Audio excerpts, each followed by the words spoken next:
My brother-in-law served me an eviction notice 3 days after the funeral.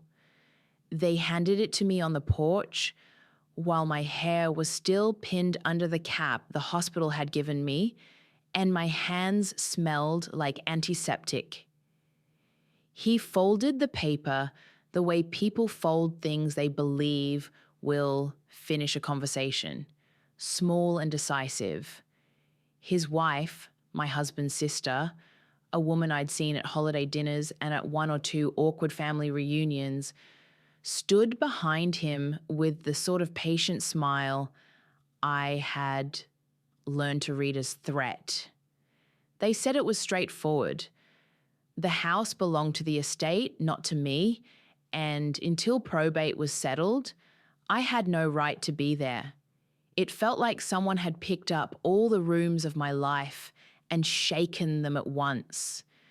The kitchen, the living room, the little shed where my husband kept his tools, all of it was not a place of my bones and history anymore, according to the paper in his brother's hand.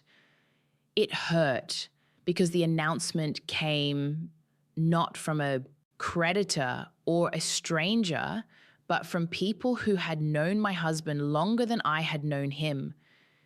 It hurt because in the weeks before he died, he had told me more than once with his small, insistent kindness that the house was ours. He had promised me, in small, private ways, that I could stay. They ignored that. They produced lawyers and forms. They came with plans. I won't begin with how we met or why I fell in love. Start where it stings. They tried to cast me out when he was already gone. We had been married 32 years. My name is Margaret.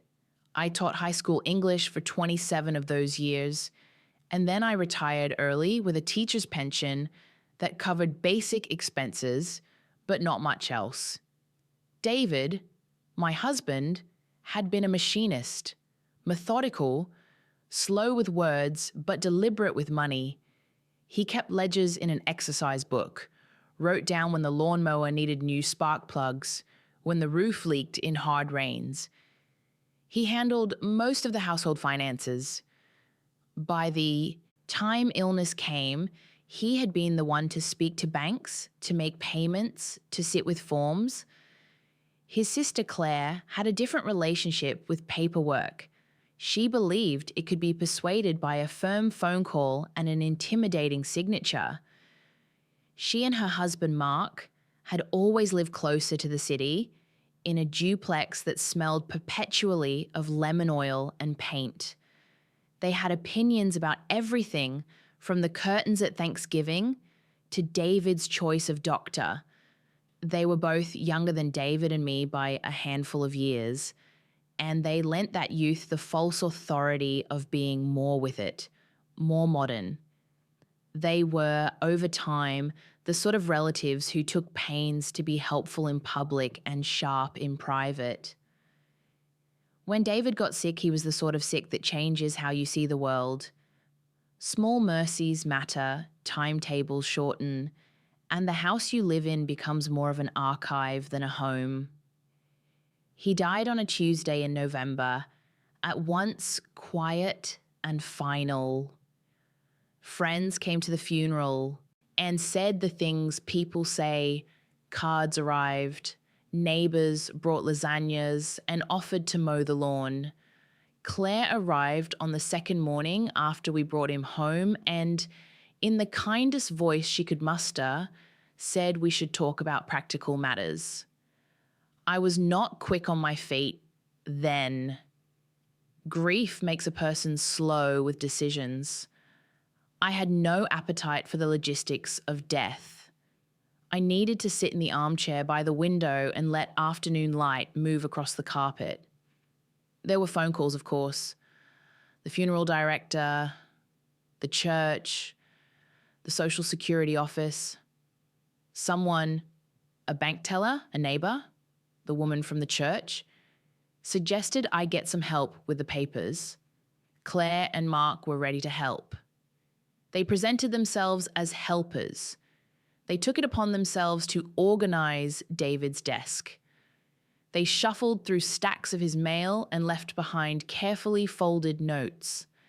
They said gently that it would be safer if I let them handle the house while probate was underway. It's only temporary, Claire said. We'll make sure nothing's left to get ruined. She was precise as she spoke, the same voice she used when she corrected other people's driving directions. For a little while, I let them. That was the first mistake, and it is important to say plainly. Grief, exhaustion, and a lifetime of being the one to keep the peace made me permissive. I thought I was being sensible to let family help in the first raw days. I told myself he would have wanted nothing to be difficult. The pattern came in small waves at first, almost domestic in how they crept up. The first escalation, they moved my car's registration into a file and lost it. Margaret's reaction, I rummaged in drawers at midnight, panicked, called the DMV, cancelled the registration online, and waited for a new card. Consequence, they pointed out to other family that they were looking out for me because I was fragile. The situation worsened because people began to treat me as if I could not manage even simple matters. Then Claire began to talk about the house in public. At church, at the grocery store, she would drop phrases, settling the estate, handling things properly, making sure the kids are taken care of. She said it in front of neighbours who had always come in and out of our kitchen, who had watched my husband repair their lawnmowers and fix their fences.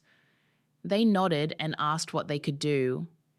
She suggested a meeting with a probate attorney to get things started. She said it with the same patient smile.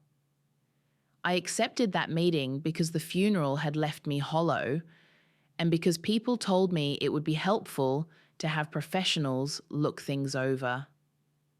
Claire arranged it. The attorney's office smelled faintly of coffee and legal pads. The lawyer, a woman with wire-rimmed glasses and a practiced sympathy, explained the steps of probate, the difference between a will and intestacy, and how temporary possession often works. She suggested a single thing I can still hear her say, "We'll get the inventory filed and everything will be orderly." After that meeting, Claire and Mark began to act like co-executors. They filled out forms, called the bank, and told me, "It will be easier this way." They said it a lot. When I asked to see certain documents, they said they were in the files, that they would be emailed. I was given little bits of paper, a photocopy of a check, a typed list of items moved to storage, a receipt from a moving company.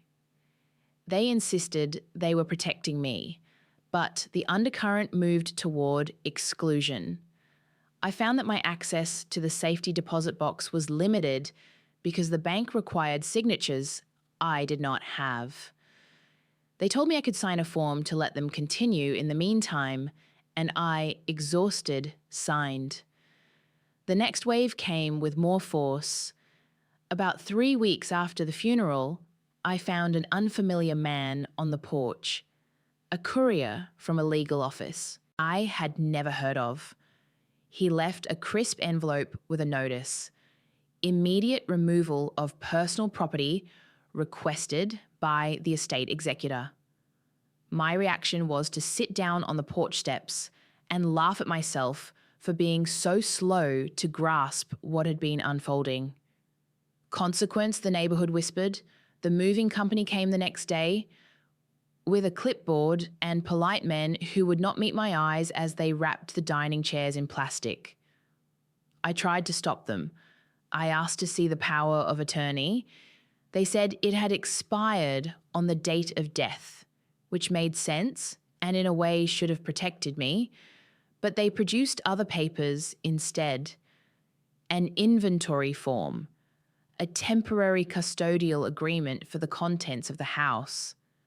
They told the movers which pieces to take and which to leave. I insisted on keeping my wedding dress. My wedding to David had been small in a church 3 towns over, and the dress lived in the closet. They said the dress was fragile and would be safer in storage. I watched men carry it away in a cardboard box. It felt obscene.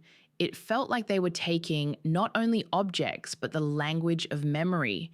There was humiliation in the way they kept me boarding up small corners of my own life with piecemeal explanations.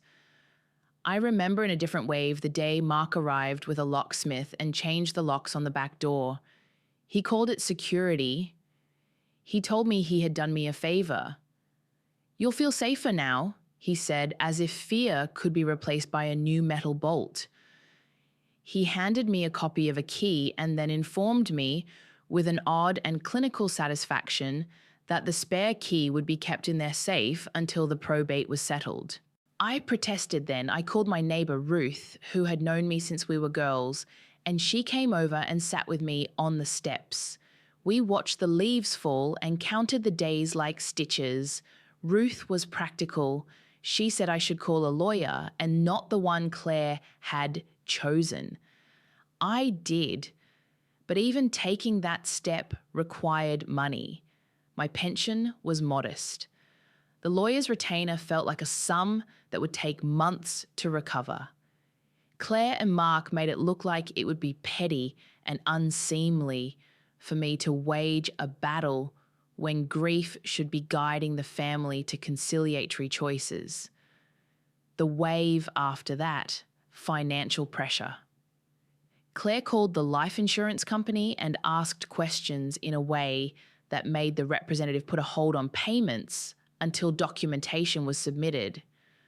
She told me she was getting it together. Instead, she redirected a check intended to pay a contractor who had repaired our roof the previous spring. The contractor, a young man named Luis, called me in confusion because his check did not arrive. When I asked Claire about it, she said it was an administrative error. The consequence, the roof repair was left unpaid. The contractor stopped returning calls. The next time it rained, the upstairs ceiling leaked. They began to manage mail. Important notices that arrived at our address, bank statements, notices from the county tax office, would be included in envelopes Claire kept in her handbag. She told me she would filter them for me and give me what I needed. If I asked about a particular envelope, she would say she had already handled it. At one point, a notice of a missed mortgage payment arrived in my mailbox, stamped and official. I did not know what to do. I had always believed that if anything, David would have fixed it. He was always careful. When I asked about the mortgage account number, Claire said she would call it in and see to it. As the months moved on, the escalation became normalized. Each new slight was smaller than the last, but accumulated. The in-laws began to invite the family to discussions at the diner, in which they repeated the idea that the estate needed to be managed well. They suggested I could live with one of the daughters in a smaller house until things got sorted. They said it as if my life could be compressed and kept in a shoebox, waiting for a future in which they had decided what was appropriate. My reactions to these waves were often private and practical. I did not scream. I learned to write down everything. I made copies of every paper I could find and began to keep them in a shoebox under my bed. I walked to the county recorder's office one brisk morning and asked for copies of the deed. At first, the clerk was polite and slow with the computer. I had to wait. While I waited, I watched Claire and Mark move through their own routines like a couple of weather changes, confident in their rightness. I did not know then what a deed or a recorded document would look like. I learned quickly. The copy they handed me was typed and stamped. It recorded the transfer of property into the names of David Thomas Ellis and Margaret L. Ellis as joint tenants with right of survivorship, dated, surprisingly, 20 years earlier, signed by both of us and notarized. My reaction was a stillness I have not felt since learning David was gone. Consequence, it should have been the end of the story, but it was not immediate relief. The in-laws either did not know about that recording, improbable, or they chose to ignore it. More likely, they believed the short-term chaos they could craft might force me into a decision they preferred. That deed was the first decisive trigger in the sweep toward the turning point. It did not stop the other waves. Claire immediately said that such a document did not prevent the estate from being inventoried, that the probate process could still determine proper ownership. She said it with a kind of weary finality, as if the law were a long, slow funnel into which truth eventually drips. I took the copy and sat at the kitchen table and read it again and again, as if the letters on the paper were a kind of prayer. The situation got worse after that because the in-laws changed strategy. If they could not claim the house wholesale, they would make life inside it unbearable. They started to challenge me in very specific, petty ways. They suggested I let the heat thermostat be adjusted so the pipes would be more efficient, and then insisted on lowering it in the dead of January. I woke with numb toes and called the county energy assistants to ask what I could do. They said I could apply for help, but Claire had already begun to argue with the utility companies about interim payment arrangements. They took to bringing potential buyers by the house. People in town would tell me about 2 or 3 strangers who had come to look at the yard or peer in the windows. Claire told neighbours loudly that significant renovations would be necessary and perhaps new life with a new family must be considered. Each visit felt like a hardening press against my will. I felt watched, as if the house itself were a stage with me cast in a part I had not chosen. At one point, a sheriff's deputy came to the front door. He was small and polite and explained that he had received a request to perform a lock change by an executor.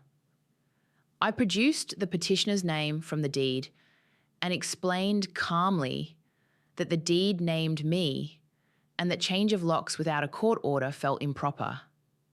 He listened, made a note, and said he would check the file. In the end, he left without taking action. It felt like a small moral victory. And then the next day, the movers returned with a long list of items to be catalogued and placed in storage.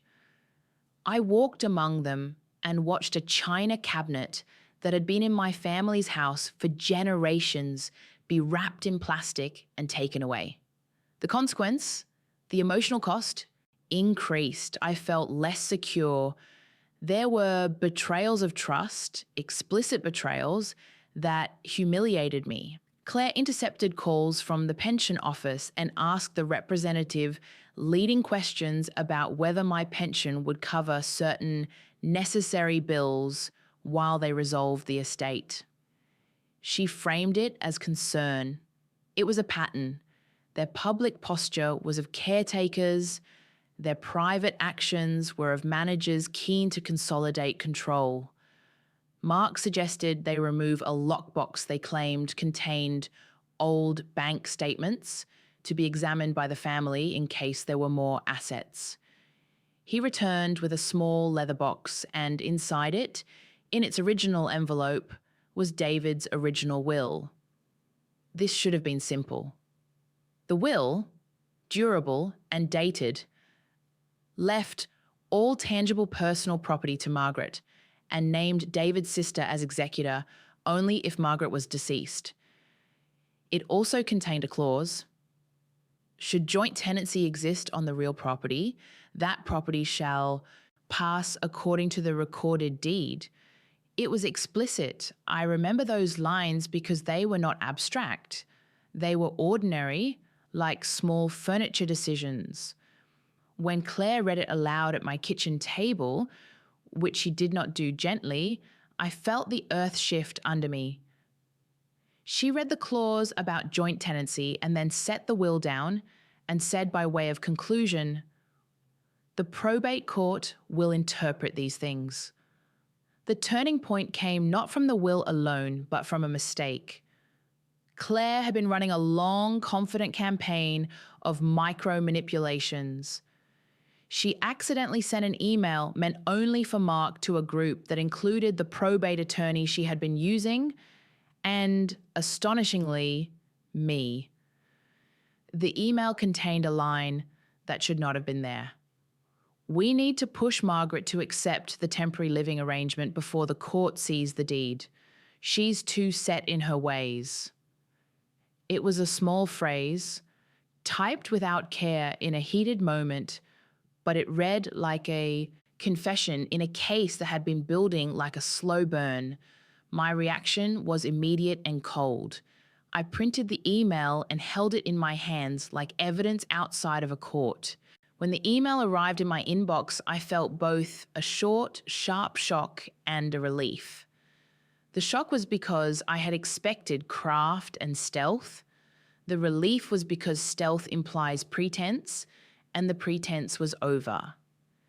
Consequence, the community began to reevaluate the narrative Claire had been circulating. People who had accepted her version of events without question now hesitated. Mark, trying to control damage, became clumsy. He began to tell other half-truths that contradicted each other. Their rhythm, once confident, began to show imperfections. I took action with the small, methodical steps David would have appreciated. I called the county recorder again and asked for certified copies. I took my printed email and the deed to a new lawyer, a woman Ruth recommended named Ellen Harrow, who had a reputation for steadiness and who charged by the hour but did not blink when I said I could only afford what I could afford. Ellen read the deed and the will and the email, and then she recommended we file a straightforward petition in probate court to have the deed recognised and to seek an order barring Claire and Mark from removing any more property until the matter was adjudicated. There followed a short legal tussle. Claire's attorney, Wai, who had been paid in installments by Claire, I would later find out, filed a motion of their own. They claimed David had verbal promises to family, that informal understandings had been in place about how the estate would be handled. In court, they argued that the will was ambiguous and that the deed was merely one document among many. The presiding judge, a grey-haired man who seemed to favour calm over rhetoric, asked for proof. We presented the certified deed, the will, and the email. Justice, in its small processes, is not dramatic. It is paperwork and dates and signatures and the patience to sit in a courthouse on an ordinary Tuesday and let the clerk stamp each page. The sheriff came with a list of items we wanted placed under sequestration. The movers were there in the background, their faces still polite. I sat in the courtroom and felt like a woman holding a ledger of the last 32 years. The judge read the deed aloud and then, more quietly, said he would issue a temporary restraining order preventing removal of any property and that the deed would be recognised pending a full hearing. The moral arc of that day was not cinematic. The victory was small and exacting. It did not rebuild the china cabinet in one scene or make family members repent. It did, however, shift the power. Claire and Mark lost their comfortable posture. They began to be careful about whom they told things to. Before the hearing, they had been moving as if the house were a stage they could arrange to their liking. Afterward, they moved like people who had misread the script and feared being held accountable. The consequences began from that legal foothold. The restraining order allowed me to reclaim some things. We retrieved the wedding dress from storage. We got back the china. David's tools remained in the shed, and in time, a neighbour helped me sort through them.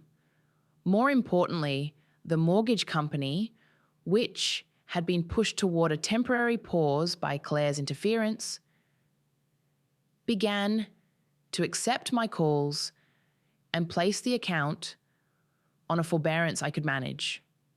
The contractor, Luis, who had fixed the roof, returned once the payment was cleared, and when it rained next, the ceiling held.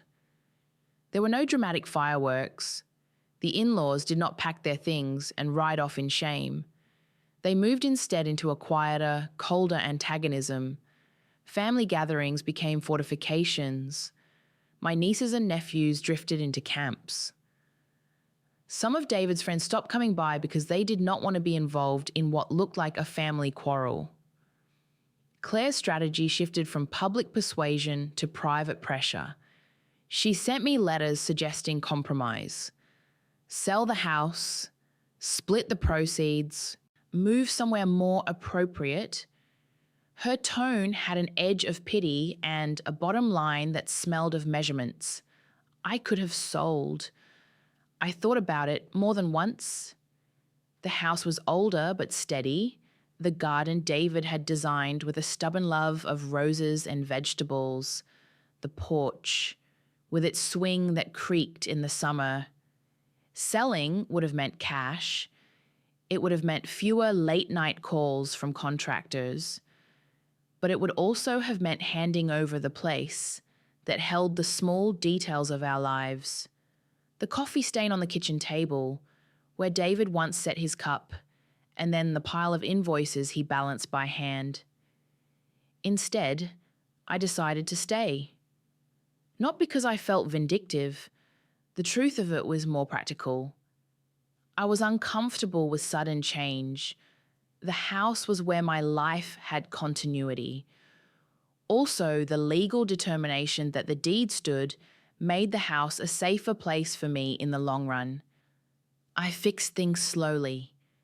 I hired Luis to patch the porch steps and paid him directly.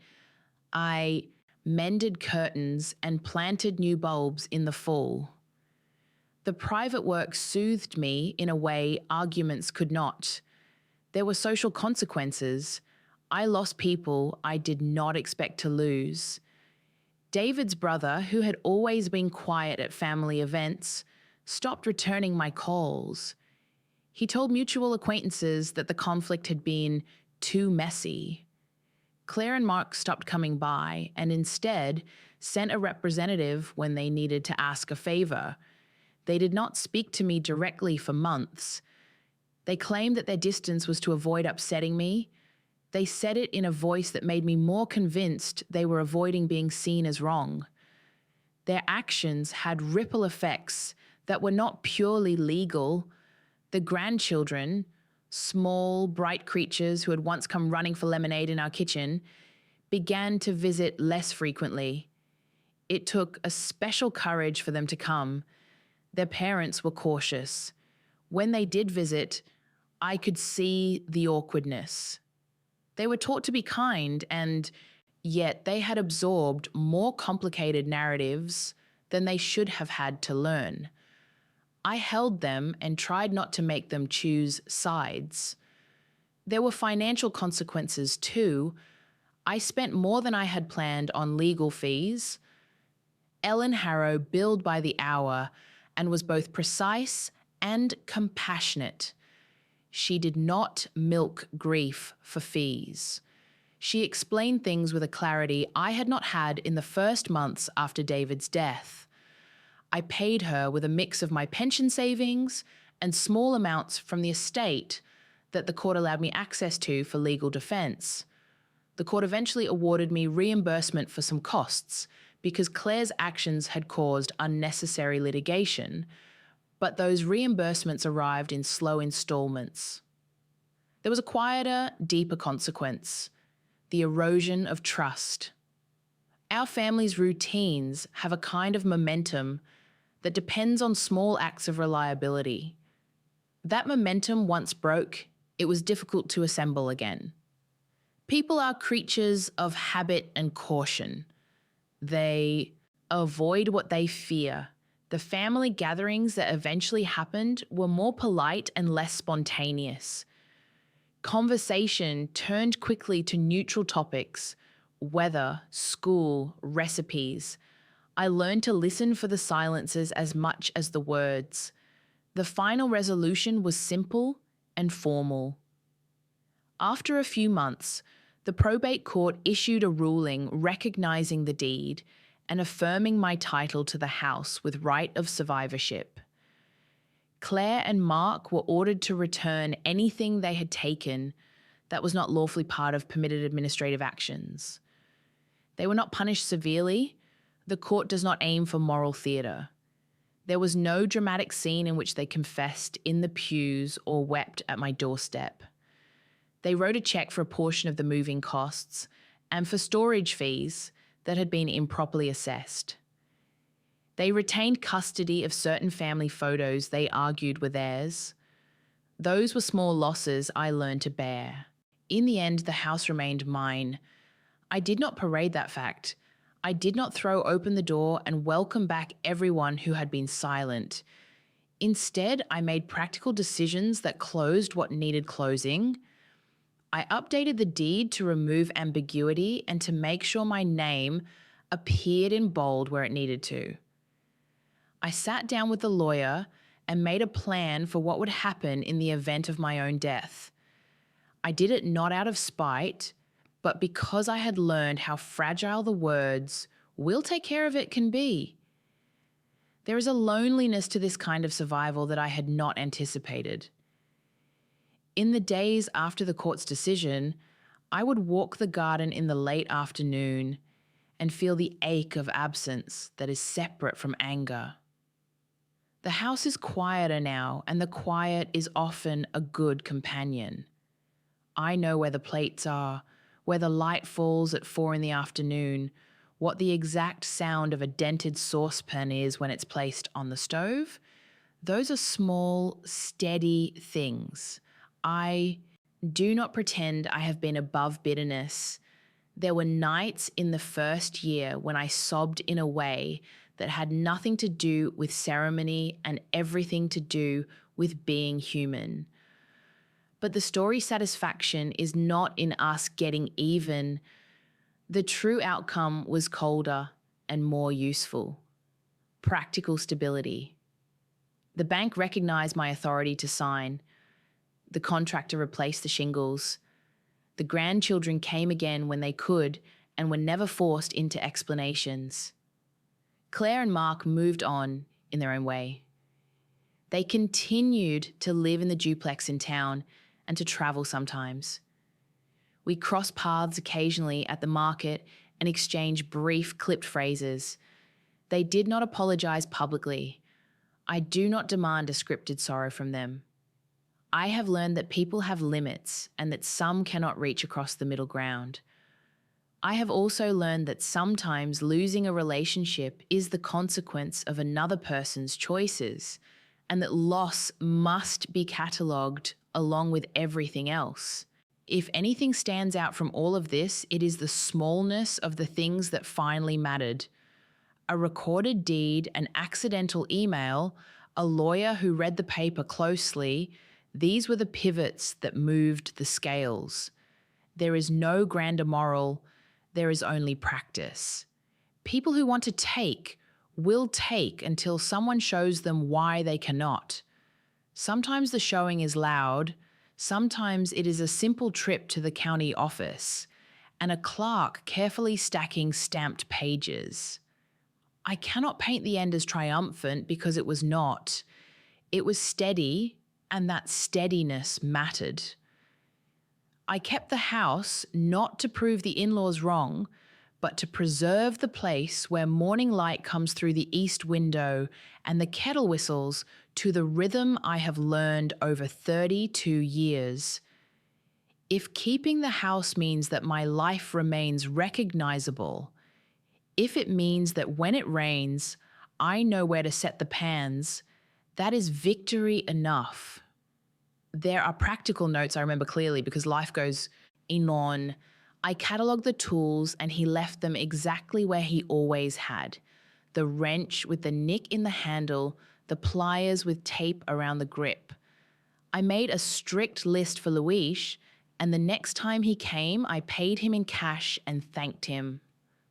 I sat by the window and mended the curtains myself. I planted tulips and watched them come up in the spring. If you ask whether I am bitter, I will say honestly that some bitterness remains like a bruise pressed against the ribs. It flares when a memory catches, and for a moment the hurt is bright. Mostly though, there is a fatigue that is less sharp and a steady acceptance of what was and what is. I am more careful now about who I let do small favors. I will not allow someone to speak for me without my consent. I keep the important documents by my bedside in a fireproof box. I go to the county clerk once a year and verify the paperwork is exactly as it should be. I made mistakes at first. I paid for them. The lesson was practical and quiet. Paperwork matters. People with access to authority sometimes use it as leverage. A signature on the right line can save you. A notary stamp can be armor. If you have a house or a person you love, if you are worried about the way family can sometimes fold into something unkind, please know this. I told my story not to moralize, but to report. Practicalities will help more than speeches. If you are brittle with grief, find a friend to sit with you while you handle the matter of the papers. A steady hand matters more than indignation in a probate office.